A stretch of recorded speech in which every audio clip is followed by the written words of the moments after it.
Matt, why was it so difficult to score? What were they doing to kind of make things difficult offensively, or what weren't they doing? Yeah, well, I thought we got some good shots in the first half. Obviously, we got too many turnovers in both halves, but I thought we had some good shots that didn't go down. But they're a good defensive team. They do a good job of being physical on your cuts and not letting you get deep position. We just have to be more efficient from an offensive standpoint.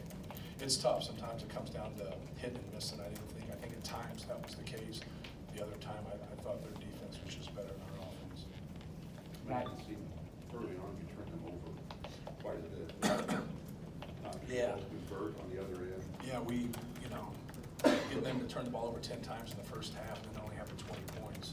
And we had to do a better job of converting. And we had a couple possessions there. We just made poor decisions. And the one, they actually went to a jump ball and we actually hit it. And we luckily got the ball back. But just getting in the open court and being able to make those plays, you have to be able to, at the worst, get to the free throw line, if you can't score the ball in those situations. And we just didn't. We average, around 11, 12 rebounds, offensive rebounds a game. First half you have one, and it was a putback by Evan. So I thought they did a good job of not letting us get on the glass. We had to do if you're struggling shooting, you got to do something, whether you're getting to the free throw line or getting on the offensive glass or scoring in transition, and we just couldn't generate anything. There's that stretch you got within 9, and then the next 4 possessions were 3 turnovers and a relatively quick jumper. Was that just impressive? It was impressive, yeah. Kind of decision making there? Yeah, it was decision making. You fight, and that's the one thing when you get down. You're fighting to get close. Obviously you want to fight to win the game, but if you can't get close, you're not going to put yourself in that position. So you're still not even in that mode.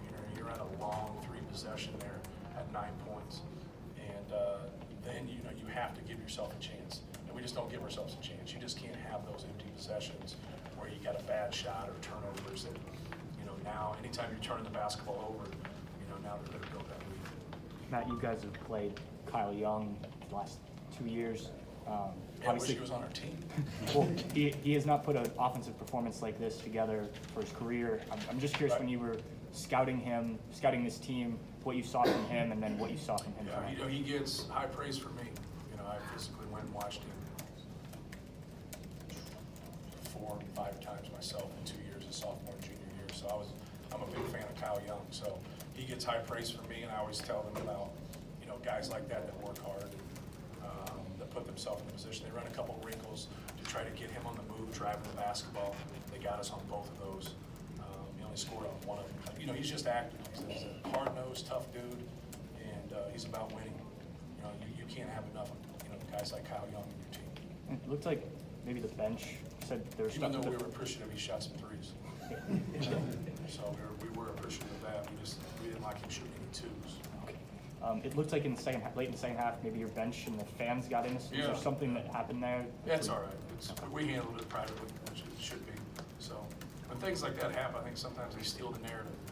And it happened. You guys got to write something. You get tired of writing the same stuff. What the narrative is Ohio State was better than Purdue. So I don't want to get away from that. You mentioned some of the shots not falling. It's obviously the ones that you guys getting close. Yeah. How much does that take out of you, basically, when you? It bothers us from a morale standpoint. Where you say just take good shots, stick with it. You give that old cliche that coaches speak with it, but it bothers certain guys. You got to be able to. I wouldn't say we're in a place where you got to make your first couple shots to be productive. But when we do it collectively, a guy gets a good post move, just misses it. A guy goes to the free throw line, misses it. You get a layup, misses it. You get a wide open 3, and you miss it. So when we do that collectively, it just seems that we can't build up enough steam.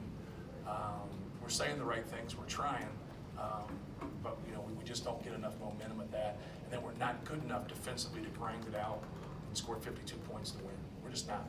We got to be able to get into the 60s and be able to play. When we won the game at Northwestern, we barely did that, but we got to the 60s. Believe it or not, look at the number. But when we stay in the 50s and we get on the road, we just got to score the ball better, and we just got to keep working on it.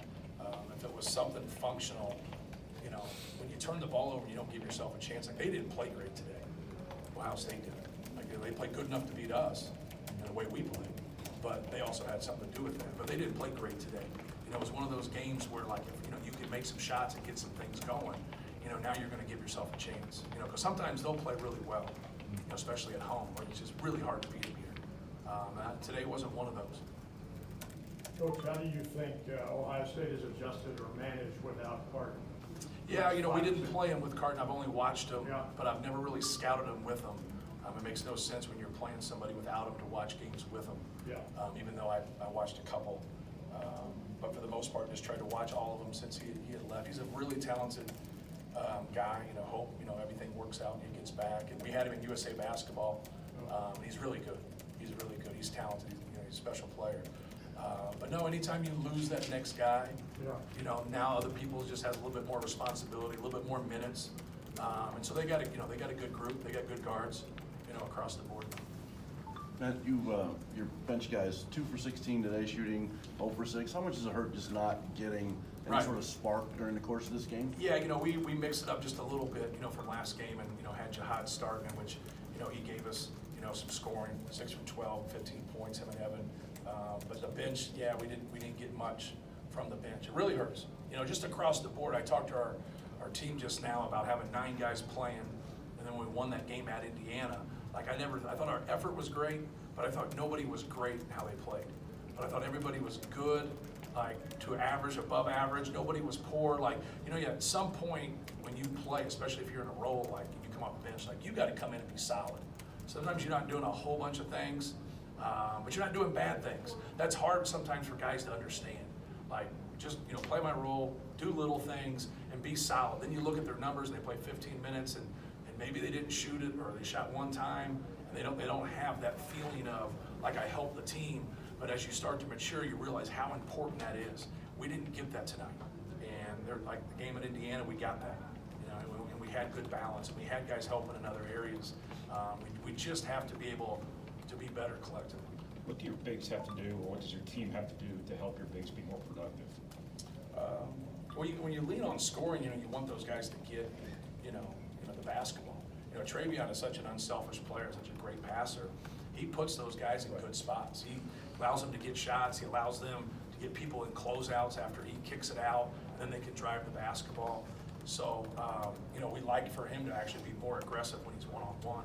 And at times he passes it, but I think that's a positive in its own right. And, you know, just keep working. And I think when you have balance and guys make some of those shots, it really opens up more things, because now you're in drives, you got dump downs, you know, you got things through your post action, things of that nature. That is Kyle Young a guy who's hard to prepare for, because they don't really typically run a lot of stuff for him, but then when he finds himself in positions like this tonight, he can give you, 10 to 12 points. Right, no question. You know, he can get some things on. I don't know how many offensive rebounds he had. He only had 1 offensive rebound. He's just so active. You know, he's active. He knows how to play off of Caleb Wesson. He knows how to play off of penetration, whether he's diving behind the defense or just, you know, just has a good nose for the basketball. I thought the ball squirted free 2 or 3 times today, and he just, you know, he's the guy that's going to get it. And he'd be a good football player. Because those guys that play through the whistle in football, that have the physical skills, are just around the ball. And I think that's something you can always learn when you have basketball guys that play football. You know, he's one of those guys that's just around the ball. And, you know, I always challenge our guys when we face somebody like him, you know, just play harder than him. At the end of the day, if you can say you played harder than him, you know, good things are going to happen. But if you don't, you know, you're probably going to lose. You remind you of Brian Cardinal? A little bit. Brian was more skilled. Brian's a little more theatrical. Kyle just kind of does his job. You know what I mean? He's not a guy raising his hands or pumping his fist. You know, he just goes to the next play. You know, he's just a blue collar guy. You can't have enough of those guys. Matt, do you feel like you guys are playing with this as or? I feel like everybody's writing a feature on Kyle Young. They're like coaches, just copying things. Go ahead. Team playing with a sense of urgency, knowing what's at stake. Yeah, they understand. They're not fools. They know about everything. You know, that's what's the difference of coaching somebody today. You know, they know everything. And so, like, you know, go out there and compete. You know, play hard. I think anytime you get in those situations, we're okay, but when things don't go our way, that snowball comes, as you guys cover us understand. And you just have to be able to fight through that. You know, fight. So now you don't have those 12-4 runs against you. You know, you limit it to 8-4. You know, things of that nature. But yeah, they're aware of that. And that's what's great about being in the Big Ten. is that a lot of times you get in these situations and you're gonna play some people that you just gotta hold serve with and get the win, but it really doesn't help you, it can only hurt you. That's not the case with everybody's schedule right now. You know, we got a schedule where, you know, every game is a team that's, you know, projected to be in the NCAA tournament today. Doesn't mean they will be. So, you know, we have a lot of opportunities, and that's what you want. Ohio State has a lot of opportunities. You know, they're just a little different than us because they had a better non-conference. But those things that snowball for you guys, I mean, are you surprised they're still happening as much this late in the year? No, I'm not surprised. You know, when you have a team and you get going and you have enough data, it's what I talked about the last, you know, game. You know, it can rear its ugly head again. Whatever your shortcomings are as a team, and you work on them and you improve on those things, they never totally go away. They never totally go away. Like, what the heck? You had 3 or 4 games where you just did these things, and it comes back. It's never totally, you know, gonna go away. You know, if you don't rebound the ball well and you don't box out well, then all of a sudden you got 3 games in a row where you do. It doesn't mean that 4th game that you're gonna get rebounds and stuff just because of those 3 games, because that's just human behavior. That's the way guys are. Like, okay, we're good in this area now. Let's work on these things, and then that gets neglected again. And now you go back to the drawing board again. But coaches are always trying to prevent that. So you know, you just try to, you know, do your best and try to control the things that you can control. All right, thanks, guys. Thank you.